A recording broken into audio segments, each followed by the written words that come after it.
አሰላሙ አለይኩም ወራህመቱላሂ ወበረካቱ። ሙስሊሞች ወንድሞቼ እንዲሁም ክርስቲያን ወገኖቼ ሰላም ብያለሁ። አንዲት እህታችን እዚህ ጋር ደግሞ ሳይን ባይን መያዝ አልቻልኩም። ሳልነግር ባለፍ ንፍገት ነው። ወላሂ ለጥርስ የሰራውን ሰርቶልኛል ግልግል ብያለሁ። አልሐምዱሊላህ አንተም አላህ ይጠብቀ ወንድሜ ትላለች። እዚህ ጋር ይሄን ለምን እንደዚህ እንዳለች ታውቃላችሁ? አንዳንድ ጊዜ እኛ ስደት ላይ ያለን ሰዎች ይሄን ስሜት የምንረዳው እኛ ስደት ላይ ያለን ሰዎች ብቻ ነን።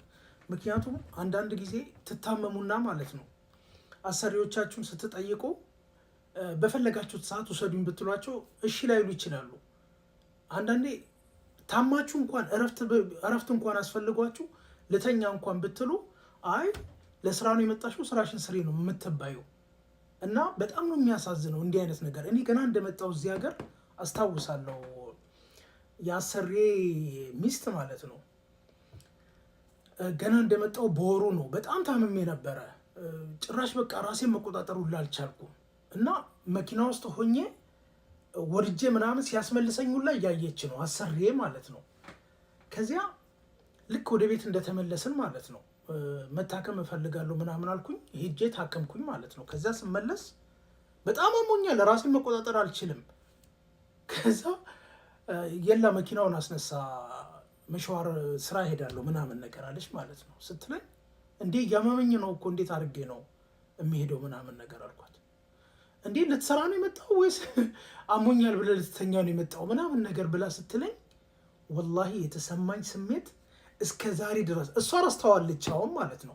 እኔና እሷ አሁን በአሁኑ ሰዓት 14 ዓመታችን ነው አንድ ላይ ከእሷ ጋር ማለት ነው። እና እሷ ረስታው በቃ ጥሩ አህዋል ላይ ነው ያለችው በአሁን ሰዓት ማለት ነው። እኔ ግን አልረሳሁትም ያን ጊዜ ያደረገችኝን ነገር ማለት ነው። እና ምን ልላችሁ ነው የሰው ልጅ ታሞ በቤት ውስጥ በሚዘጋጅ ነገር ሲድን በጣም ነው ደስ የሚለው። እና ያው ከአሰሪዎች አንጻር ደግሞ የሁሉም አሰሪ አንድ ላይ ሆን ይችላል፣ ያንዳንዱ ሰው ደህና ሰው ይሆናል። እና ግን በሰዓቱ እኔ የተሰማኝን ስሜት ወላሂ ነው የምላችሁ እኔና አላህ ብቻ ነን የምናውቀው ማለት ነው። እና ዛሬ ደግሞ ኢንሻአላህ በአላህ ፍቃድ ያው የመዳን ቤት በስራ ብዛት እግራችሁን ለሚያቃጥላችሁ እግራችሁ ከስራ በኋላ ምናምን እግራችሁን ምን ማድረግ እንዳለባችሁ ይሄ የጉልበት ችግር እንደገና ደግሞ ቃጠሎ ይሄ ሰውነታችሁን የሚያቃጥላችሁ ነገር አለ አይደለ? ያንን የሰውነታችሁ ውስጥ ያለውን መርዝ እንዴት አድርጋችሁ እንደምታስወግዱ ያው ዛሬ እሱን አሳያችኋለሁ ኢንሻአላህ። እሺ በመጀመሪያ የምናደርገው ለብ ያለ ውሃ ነው የምንጨምረው።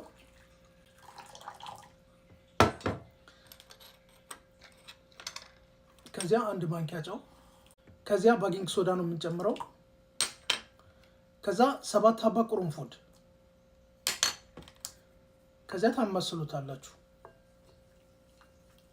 በጣምም ያልሞቀ በጣምም ያልበረደ ያኔ መካከለኛ የሆነ ውሃ ነው የምታደርጉት።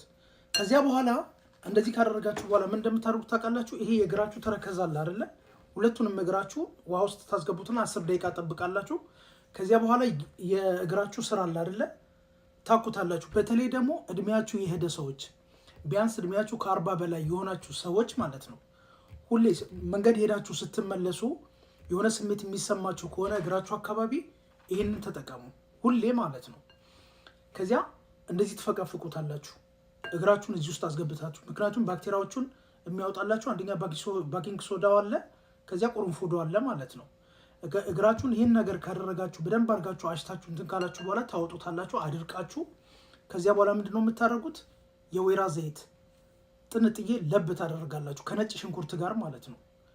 ጥንጥዬ ለብ ታደርጉና ከዚያ በኋላ ሁለቱም እግራችሁን ማለት ነው ታሹታላችሁ። ከዚያ በኋላ የምታደርጉት ቀይ ሽንኩርት ነው። ይህንን ቀይ ሽንኩርት ምን ታደርጋላችሁ? እግራችሁ ላይ ታደርጉና ካልሲ ትለብሱና ትተኛላችሁ። ሁለቱም እግራችሁ ላይ ማለት ነው ካልሲ ለብሳችሁ ትተኛላችሁ። ጠዋት ላይ ነው እንትን የምታወልቁት ማለት ነው። ስሜቱን ያኔ ነገ ጠዋት ልክ በአንድ ቀን ነው የምታውቁት ሁሉንም ነገር ማለት ነው።